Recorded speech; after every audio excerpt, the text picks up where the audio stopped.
Assalamualaikum warahmatullahi wabarakatuh. Apa kabar semuanya? Alhamdulillah baik. Assalamualaikum warahmatullahi wabarakatuh. Apa kabar teman-teman semua yang sudah hadir di sini? Bagaimana kabarnya? Alhamdulillah baik.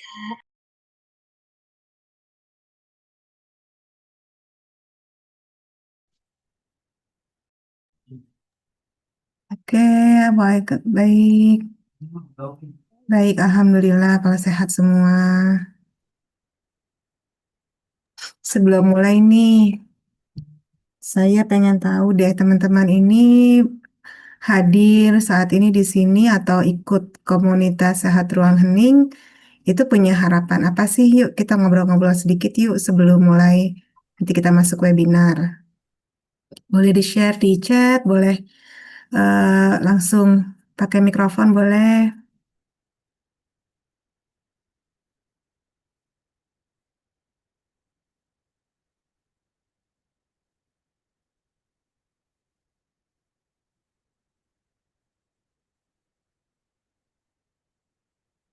Ada nggak di sini teman-teman yang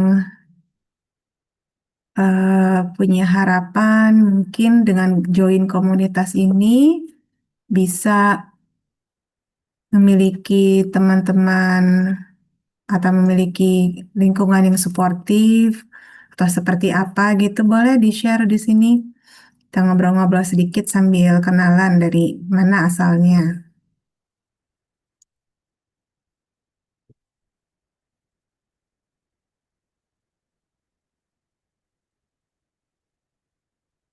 Yang merubah sistem alam bawah sadar, menyadari ada yang salah dalam diri saya. Baik, Mbak Resti dari mana asalnya Mbak Resti?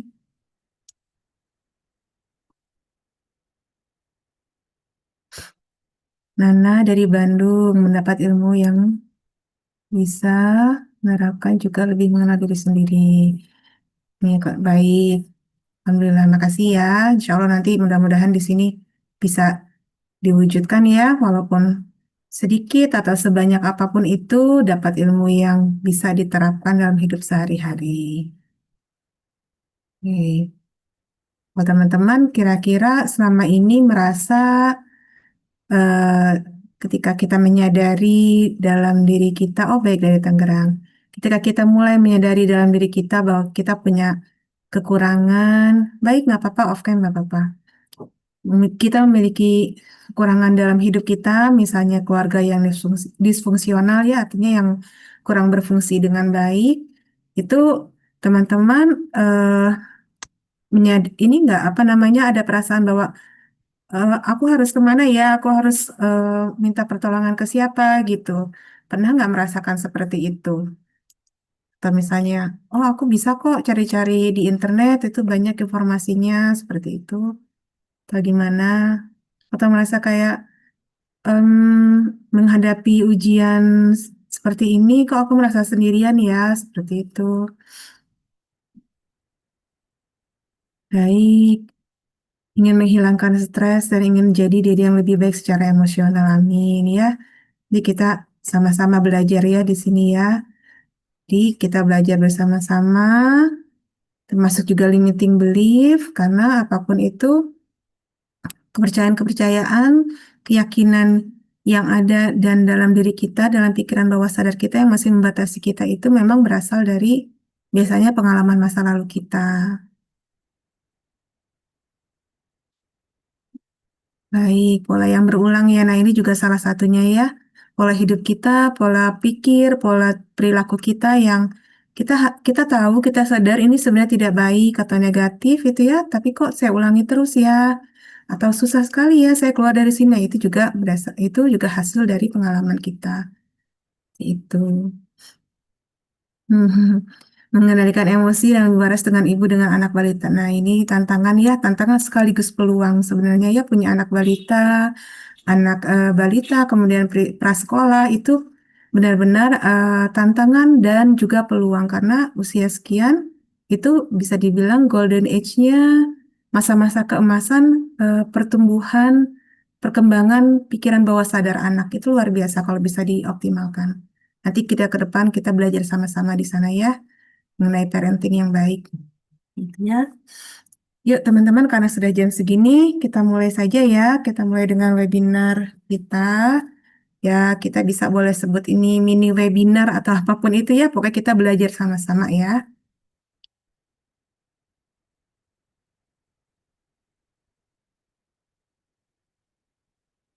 Nanti setelah selesai webinar ini, selesai materi, baru nanti kita masuk ke healingnya.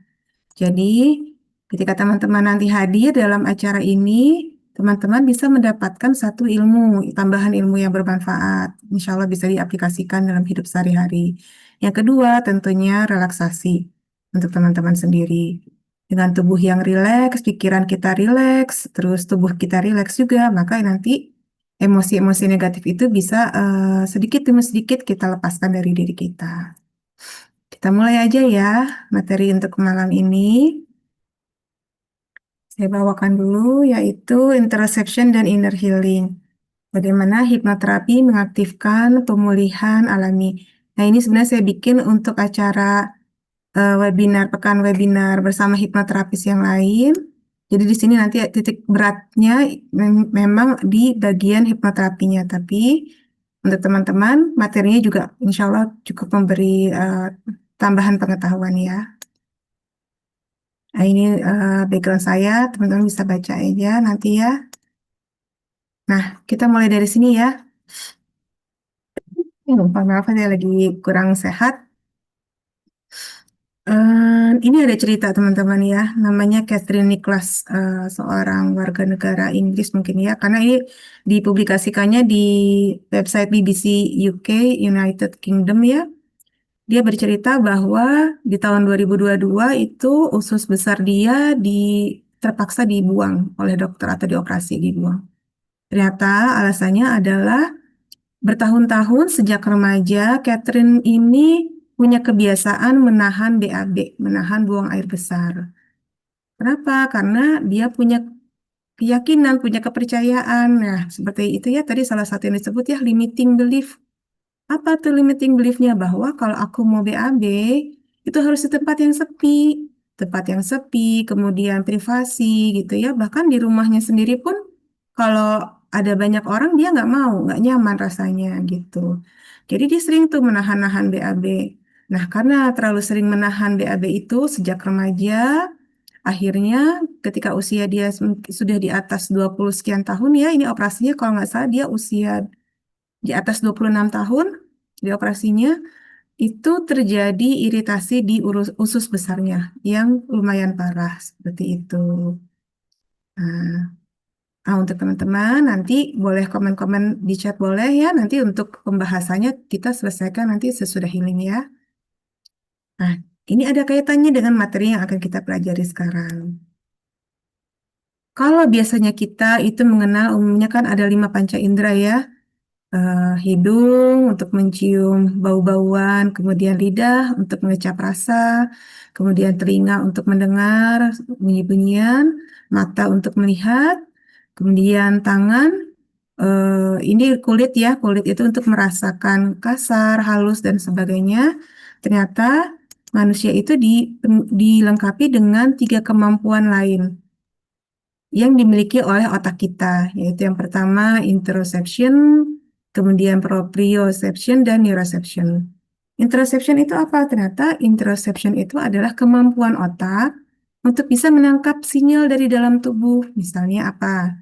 Detak jantung, kemudian sinyal dari perut, rasa lapar, rasa haus, kemudian rasa lelah, rasa letih, keinginan untuk tidur. Nah, itu semuanya nanti namanya interoception. Ini nanti diproses oleh otak.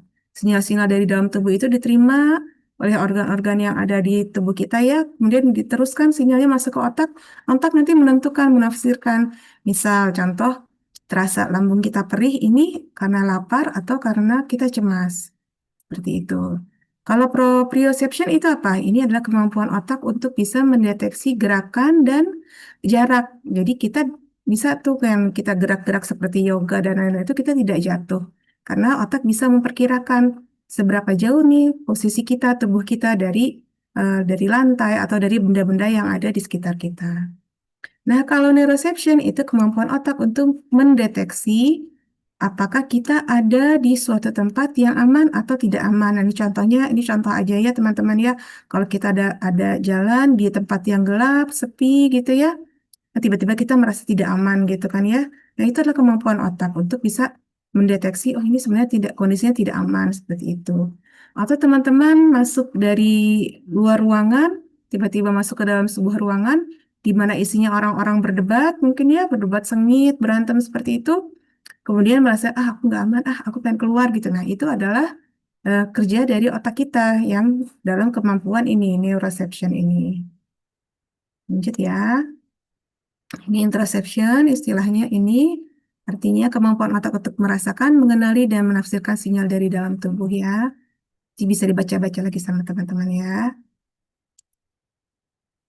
Nah, akurasi interoception, jadi interoception itu akan akurat, akan hasilnya tepat kalau dipengaruhi oleh tiga faktor ini. Kondisi tubuhnya harus baik, organ tubuhnya dan otaknya juga sama. Jadi tidak ada gangguan di otak atau di organ tubuh tersebut. Misalnya kalau kita memang punya penyakit jantung bawaan, maka kan secara otomatis itu jantung akan mengeluarkan sinyal yang tidak ritmik ya, tidak ritmenya tuh tidak seirama gitu kan ya, kadang-kadang cepat, kadang lambat seperti itu. Bahkan mungkin kadang-kadang terhenti. Nah, itu berarti ada gangguan di organ jantung kita.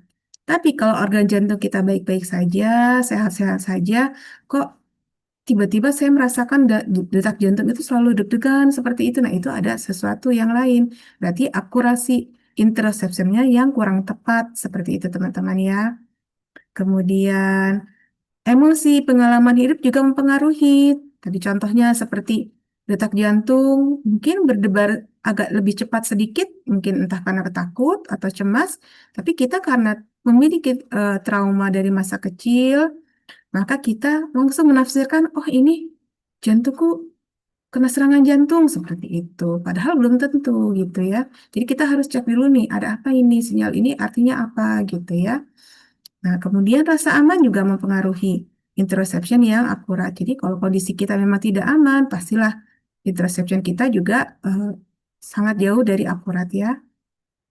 Lalu juga ada pengalaman tubuh latihan meditasi, mindfulness. Nah, kalau teman-teman terbiasa meditasi atau relaksasi ya, itu akan semakin tajam tuh kemampuan interoceptionnya.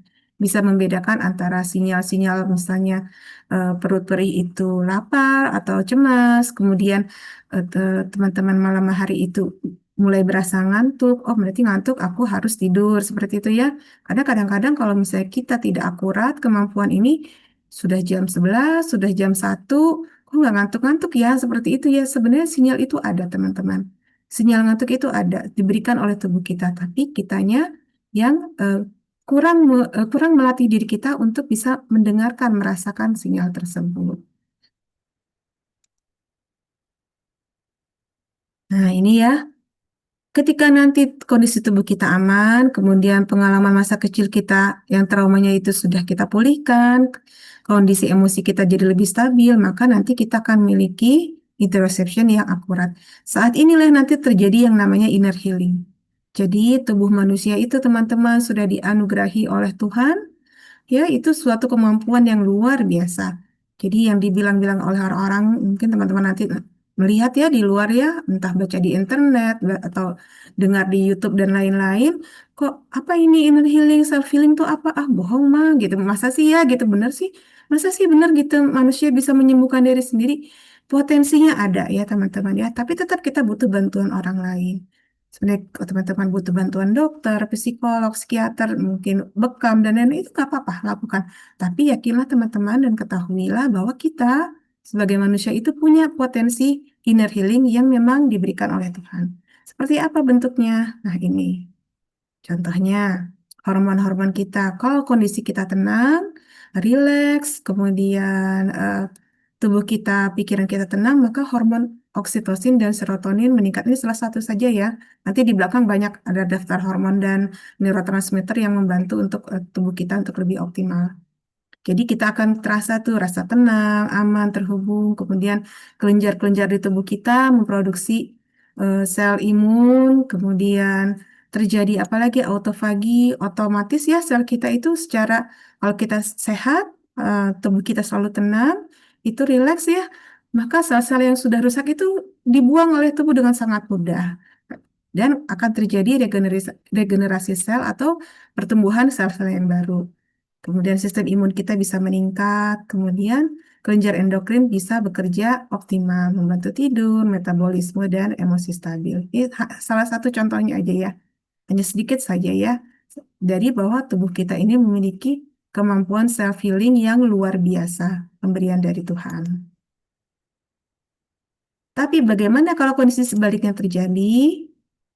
Ya, kondisi tubuh kita saat ini selalu dalam kondisi tidak aman, kita punya pengalaman masa kecil traumatis, belum dipulihkan, kemudian emosi kita juga jadi selalu tidak stabil, naik turun seperti itu, maka kemampuan interoception kita jadi tidak akurat. Dan lama-kelamaan bisa membuat apa? Chronic illness, jadi penyakit kronis, penyakit menahun. Kok bisa? Dari mana?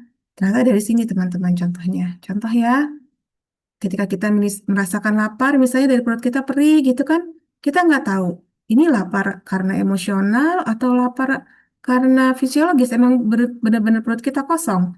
Kalau kita menyangkanya, oh ini cuma cemas aja, padahal perut kita kosong, akibatnya kita tidak makan. Atau kalau karena misalnya kita cemas, tapi sebenarnya kita sudah kenyang, tapi kita cemas, sebenarnya, aduh aku perutku perih, gitu. Padahal baru makan, padahal itu karena cemas ya teman-teman ya. Akibatnya apa? Kita makan berlebihan, seperti itu. Kemudian menahan BAB juga sama. Sebenarnya udah berasa sih apa usus itu ya bergerak ingin ke kamar mandi ke toilet gitu, tapi nanti tahan-tahan dulu nanti gitu. Tanggung lagi kerja atau seperti itu ya. Akibatnya lama-lama sinyal dari usus itu pun akan semakin lama semakin berkurang dan kemudian eh, toksin, sampah-sampah, sisa-sisa pencernaan itu menumpuk di usus kita. Jadi usus kita terkena teriritasi lama-kelamaan seperti itu. Nah, kemudian ada juga ini sinyal-sinyal nyeri di tubuh yang terlalu terasa berlipat ganda ya. Misalnya di pinggang, di punggung itu kan ya seringnya kita rasakan gitu. Kok gerak sedikit sakit gitu. Oh, terpindah lagi ke pundak, pindah lagi ke kaki gitu ya. Nah, itu ternyata sinyal interoception kita itu tidak akurat dalam arti bukannya tidak terasa tapi berkali-kali lipat dirasakan. Ya, over gitu ya, terlalu berlebihan. Nah, ini lagi contohnya. Contoh lain, ketika kita tidak mengenali rasa ngantuk atau kurang mengenali rasa ngantuk, akibatnya apa? Kita jadi kurang tidur, insomnia, dan lama-kelamaan kita menjadi memiliki kelelahan kronis.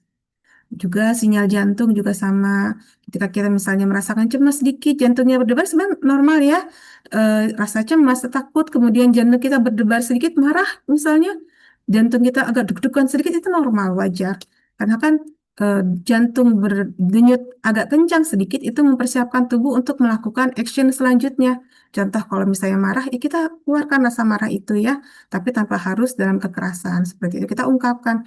Nah, itu jantung sedang menyiapkan semua itu. Makanya terasa denyut yang agak lebih kencang sedikit. Tapi kalau kitanya punya penafsiran yang salah, karena masa kecil kita mungkin terbiasa eh, tidak boleh, misalnya mungkin ya, tidak boleh mengungkapkan apa yang kita ingin katakan ke orang tua seperti itu ya. Sedikit terasa agak kencang sedikit jantung kita langsung cemas.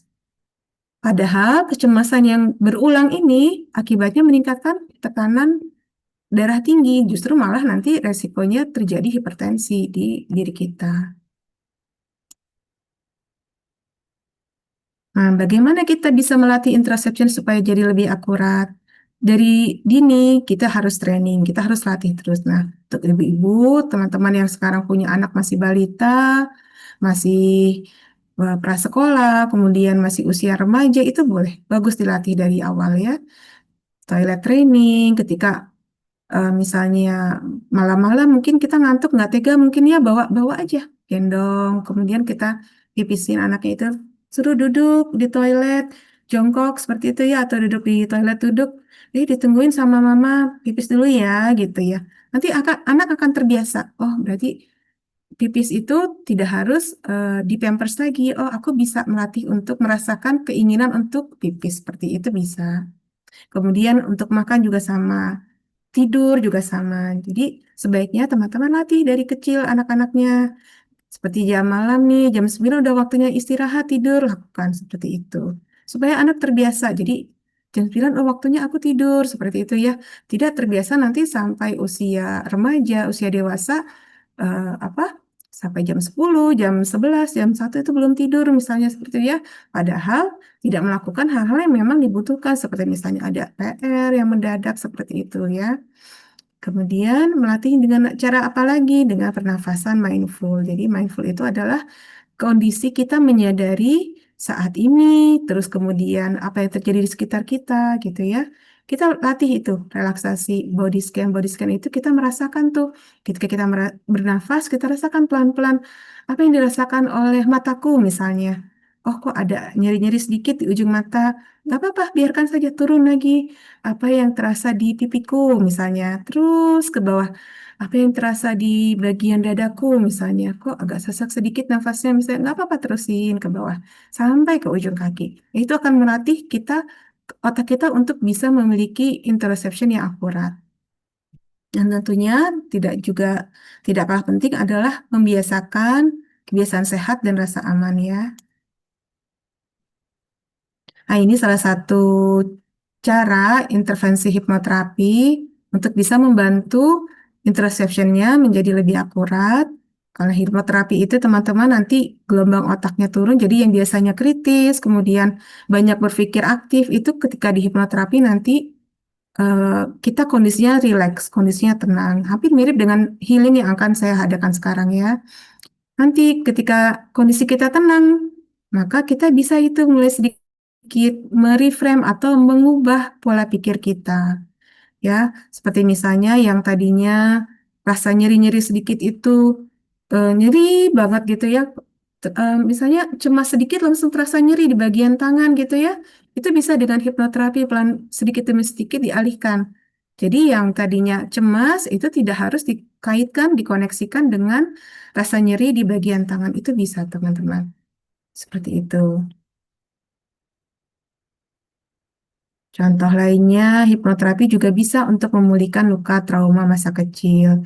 Karena kita punya trauma masa kecil itu terbawa terus dalam hidup sehari-hari sampai kita dewasa, bahkan sampai kita tua, kalau tidak dipulihkan, maka itu akan terbawa terus ya teman-teman ya dalam bentuk tubuh kita tegang. Jadi mudah sekali ke trigger ya. Nah, dengan kita hipnoterapi sedikit-sedikit, trauma-trauma yang ada di masa lalu, di masa kecil itu kita pulihkan.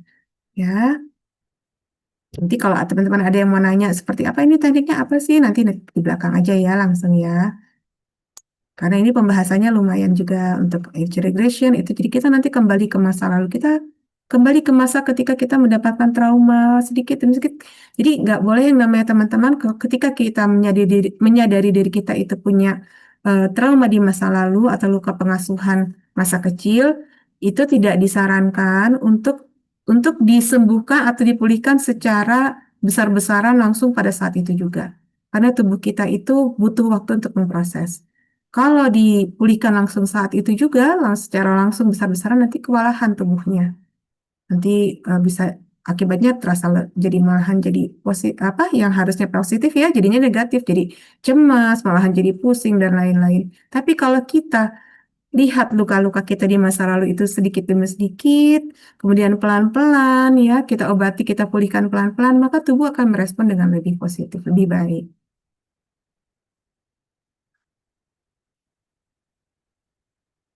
Nah, ini untuk interoception yang hiperaktif, yang nyeri berlebihan, misalnya kondisinya, contoh ya, salah satu rekan kita juga ada di sini di grup ruang hening ya, pernah bercerita bahwa setiap hari itu kepalanya pusing gitu ya, sampai sakit kepala gitu, kok sering sakit kepala terus. Ternyata setelah diteliti, kita terapi sama-sama konsultasi, itu akibat dari rasa lelah.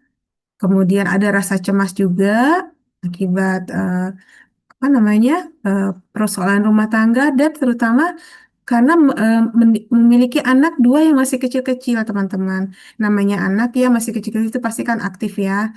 Mungkin berteriak ke sana ke sini, lari ke sana ke sini gitu ya.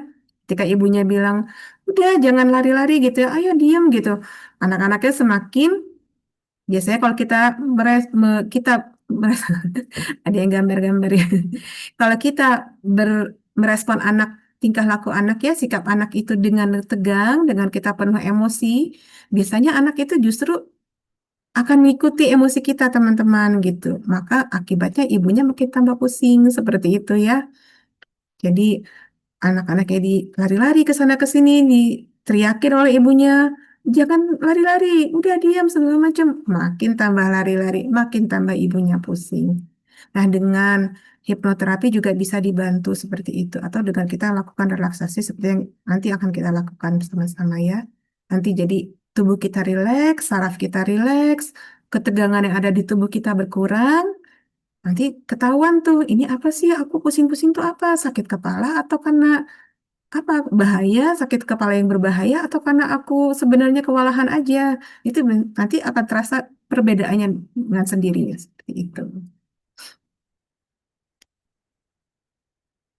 Kalau untuk yang interoception underaktif, contoh misalnya insomnia, sulit merasakan sinyal mengantuk, kemudian sulit merasakan sinyal ingin BAB ya, tidak peka terhadap rasa lapar, kenyang, nanti dengan hipnoterapi, prinsipnya dengan merilekskan tubuh kita, tubuh dan pikiran kita, ya, seperti yang sekarang kita akan lakukan juga ya, itu nanti otak bisa kembali merasakan sinyal tubuh kita. Karena selama ini terbiasa didiamkan, sedikit-sedikit sedikit demi sedikit nanti akan terasa oleh tubuh kita. Nanti teman-teman kalau sudah sering sekali melakukan relaksasi atau hipnoterapi, mungkin dengan saya atau dengan terapis yang lain itu nggak apa-apa, teman-teman akan mulai bisa merasakan yang namanya rasa ngantuk yang mulai hadir ketika matahari terbenam itu sebenarnya otomatis kita tuh mengantuk ya teman-teman ya.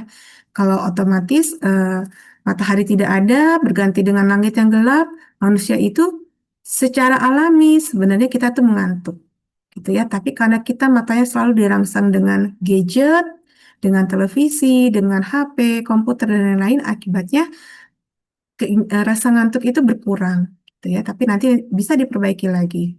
Kemudian rasa ingin buang air, dan rasa lapar dan kenyang itu nanti akan muncul lagi tuh kita bisa rasakan lagi. Nah, ini self hypnosis, nanti teman-teman bisa lakukan sendiri ya. Kalau mau dilakukan di rumah, praktekkan silakan. Duduk yang nyaman, kemudian nafas, rasakan nafasnya keluar masuk, kemudian boleh tuh sambil diem kita bertanya ke diri kita sendiri. Apa ya yang kamu butuhkan sekarang? Tubuhku, apa yang kamu butuhkan sekarang gitu. Nanti kita akan mendengar tuh. Contoh misalnya, kok tiba-tiba ada yang berbisik seperti ini. Aku tuh ngantuk, pengen tidur. Nah, itu bukan orang lain atau makhluk-makhluk lain gitu ya yang berbisik di sekitar kita. Enggak, itu diri kita sendiri. Itu diri kita sendiri, bisikan hati kita sendiri, dalam diri kita sendiri. Itu tubuh kita yang sebenarnya memberikan sinyal tersebut, ditafsirkan oleh otak kemudian dan dikeluarkan dalam bentuk suara atau misalnya kata-kata yang memang kita kenali seperti itu. Atau misalnya, aku sebenarnya sudah kenyang sih. Tadi kamu tuh pengen makan aja karena kamu cemas ya. Sebenarnya kamu tuh udah kenyang. Nah, itu kita dengarkan itu. Kalau kita terbiasa rileks, terbiasa tenang seperti itu ya. Kenapa kita selama ini sulit mendengarkan hal seperti itu? Karena biasanya pikiran kita itu terlalu berisik ya teman-teman ya. Banyak urusan pekerjaan, kemudian tuntutan mungkin apa? Biasanya anak-anak apalagi yang masih kecil-kecil ya sedikit-sedikit mama mama ibu seperti itu kan ya umi gitu kan ya nggak bisa ditinggalkan sebentar gitu ya wajar itu semuanya wajar ya maka kadang-kadang kita aduh sebenarnya apa sih yang aku inginkan gitu kita nggak tahu gitu ya itu karena kita jarang mendengarkan apa yang dibutuhkan oleh diri kita sendiri seperti itu tapi kalau kita biasakan untuk self hypnosis atau relaksasi, kita akan bisa tuh untuk mendengarkan sedikit demi sedikit apa sih yang dibutuhkan oleh diriku saat ini gitu ya. Apakah tidur, apakah mandi misalnya, apakah makan, apakah minum. Nah, itu nanti kita bisa dengar. Nah, kita boleh tuh nanti dalam kondisi rileks itu kita afirmasi, tubuhku tahu caranya pulih, aku izinkan tubuhku untuk bekerja. Itu boleh kita ngomong ke diri kita sendiri. Ini referensi aja, nanti bisa dibaca lagi ya, teman-teman. Nah, sudah mungkin dari saya sekian materinya. Ini saya mengenalkan Sehat Ruang Hening komunitas kita ya, tempat kita berada saat ini. Alhamdulillah kita berada di tempat yang saya rencanakan ya, insya Allah ya, Bismillah ya teman-teman ya. Saya ingin sekali komunitas ini tuh menjadi tempat di mana kita bisa sama-sama pulih, sama-sama tumbuh bersama. Karena saya pun teman-teman bukan berasal dari latar belakang yang serba sempurna semuanya, enggak. Saya juga punya latar belakang yang penuh dengan trauma ya, punya masa masa lalu, masa kecil yang tidak menyenangkan itu saya ada. Seperti itu. Kemudian ya Alhamdulillah, kemudian Allah pertemukan dengan guru-guru yang baik, dengan terapis-terapis yang baik, akhirnya saya bisa belajar sedikit demi sedikit. Makanya ketika saya merasakan, oh ternyata pulih itu enak ya gitu ya, dibandingkan setiap hari selalu merasa cemas, setiap hari mungkin marah-marah ke pasangan, ke suami, dibandingkan setiap hari berantem sama anak terus, oh ternyata pulih itu enak ya, ternyata tenang itu enak ya gitu ya. Itu saya pengen sekali komunitas ini bisa kita sama-sama nanti ada di dalamnya. Nanti teman-teman boleh cek-cek aja websitenya. Ini salah satu yang kita adakan sekarang. Rencana saya ke depan, ini saya habis melakukan bakti sosial healing. Yang ini, kemudian nanti kita insya Allah akan mengadakan, kalau rezekinya ada ya, kita bisa mengadakan pertemuan offline, gathering sama-sama. Kemudian nanti kita juga mau mengadakan grup support bagi teman-teman yang butuh, karena sesungguhnya teman-teman begitu kita berada di sebuah kelompok kecil yang saling mendukung ya, teman-teman bisa sharing di sana bebas gitu ya, tanpa tanpa takut dihakimi, takut takut dijudge itu. Insya Allah itu akan membantu mensupport atau mendukung pemulihan kita lebih cepat lagi. Karena saya juga tahu di sini hasil dari saya beberapa kali terapi ya. Kemudian saya baca-baca juga di sosmed ya, di internet itu kok banyak ya yang bercerita bahwa hmm, ketika ingin memulihkan diri sendiri dari trauma, dari masa lalu yang kurang menyenangkan, merasa kesepian, merasa sendirian, merasa bingung, ingin curhat ke siapa? Mau curhat ke ibu, nggak bisa, takut membebani ya orang tua ya. Mau curhat ke pasangan juga belum bisa. Mau aku curhat ke anak apalagi nggak mungkin kan kasihan nanti kita beri beban ke anak seperti itu. Mau cerita ke teman takut dihakimi, takut dijudge gitu ya.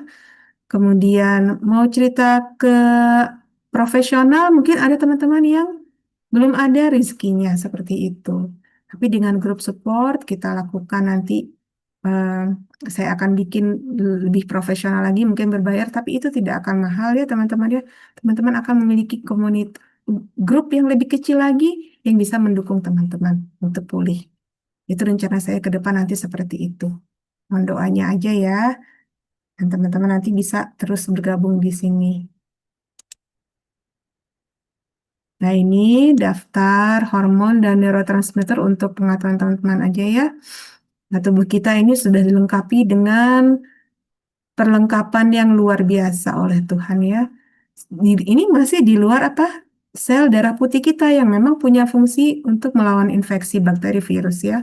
Ini baru hormon neurotransmitter. Kemudian kelenjar kita juga memiliki peranan yang sangat penting bagi tubuh kita, untuk kesehatan tubuh kita. Jadi luar biasa ya teman-teman. Teman-teman hadir di sini mulai hari ini menyadari bahwa oh aku adalah makhluk yang luar biasa. Dari situ aja dimulai dulu ya. Aku ini manusia, aku makhluk yang luar biasa, ciptaan Tuhan yang luar biasa. Walaupun teman-teman mengalami masa lalu yang tidak menyenangkan, kemudian tidak ideal ya, mungkin tidak ada ada tantangan orang tua, pasangan dan lain-lain gitu ya. Tidak apa-apa ya teman-teman, teman-teman itu makhluk yang berharga. Kita semua manusia itu makhluk yang berharga. Karena apa? Kita sudah dilengkapi oleh Tuhan. Kelengkapannya seperti ini. Gitu ya. Tanaman tanaman itu belum tentu memiliki seperti ini semua tanaman.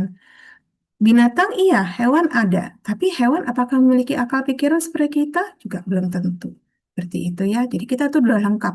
Kita sebagai manusia itu sudah lengkap. Akal pikiran kita, jasad kita, tubuh kita, kemudian hati kita, emosi kita, intuisi kita itu luar biasa. Tinggal nanti kita kembangkan bersama-sama dengan belajar bersama-sama di sini ya. Baik, materi dari saya. Oke. Salam kenal ya untuk Mbak Gita, Mbak Isna ini, Mbak Fenty yang baru hadir nggak apa-apa, kita sama-sama aja di sini.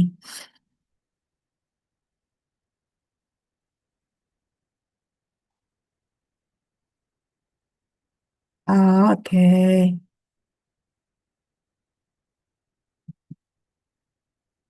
baik. Jadi kita bahas di belakang ya, sesudah healing ya, sama-sama ya. Tapi teman-teman kalau mau curhat-curhat dulu, mau komen-komen di chat nggak apa-apa silakan ya. Kita bahas bersama-sama. Dan teman-teman kalau misalnya ada yang butuh, aku pengen curhat tapi malu kalau misalnya di sini dibaca sama yang lain gitu ya nggak apa-apa langsung kalau misalnya mau terapi dengan saya langsung satu satu satu orangnya gitu ya boleh seperti itu atau nanti ikut grup supportnya juga boleh seperti itu ya. Tapi saya juga senang nih teman-teman di sini bisa curhat karena apa teman-teman ya sesungguhnya kita itu kalau kondisi kita itu banyak emosi negatif banyak luka banyak trauma itu kita mau melakukan sesuatu membuka diri kita aja biasanya kita ragu-ragu. Ya, belum apa-apa kita takut dijudge sama orang. Kita takut dihakimi. Kalau aku nulis seperti ini nanti orang mikir apa ya tentang aku ya gitu ya. Kadang-kadang kita punya perasaan seperti itu. Dan itu wajar ya. Itu wajar namanya kita sedang berproses untuk jadi lebih baik. Kita menyadari nih, kita menyadari dulu, aduh aku mau nulis aja udah malu gitu ya. Itu aja dari kesadaran itu aja, itu sudah bagus. Loh kok aku mau nulis aja udah malu ya? Menyadari itu saja sudah bagus. Tinggal nanti kita kembangkan lagi tuh. Apa ya, kenapa ya aku seperti ini? Apa yang dibutuhkan supaya aku nggak malu lagi? Karena kan teman-teman di sini kita, insya Allah ya komunitas kita ini komunitas tempat yang aman ya.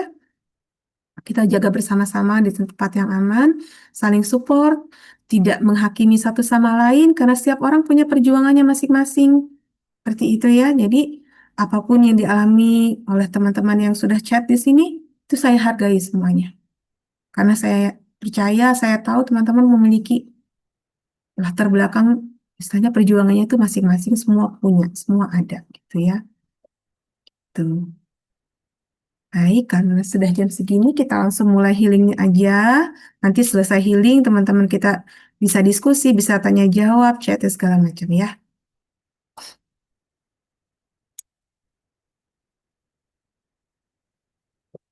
Lagi kerja sering ngemil sampai naik drastis. Iya, iya mungkin seperti itu ya. Nggak disadari karena cemas. Akibatnya tubuh kita kalau cemas memang mencari pelepasan. Pelepasan supaya apa? Supaya rileks. Caranya apa? Salah satunya itu dengan makan, ngemil, atau mencari gula gitu ya, manis-manis. Karena gula itu menyenangkan ya, membuat karbohidrat ya, karbohidrat itu membuat kita lebih rileks seperti itu, otomatis. Tapi dari kesadaran itu saja, sudah menyadari itu aja udah bagus. Tinggal nanti kita cari lagi caranya bagaimana dengan dibiasakan menyadari kondisi ini. Oh, kalau kita sudah sadar, berarti kita bisa tahu kan langkah selanjutnya. Ketika kita mau ngambil cemilan itu, eh, kenapa nih? Kenapa nih? Ini cemas apa lapar nih? Emang lapar kok belum makan gitu. Oke, kalau belum makan, oke aku makan cemilan mungkin ya. Tapi kalau misalnya enggak ini karena cemas doang, aku udah makan kok sebenarnya. Kalau gitu taruh deh cemilannya, taruh di samping. Gimana? Berarti yang dihilangkan adalah yang disembuhkan adalah cemasnya dulu yang dipulihkan gitu. Ya, yuk sekarang kita mulai healingnya ya.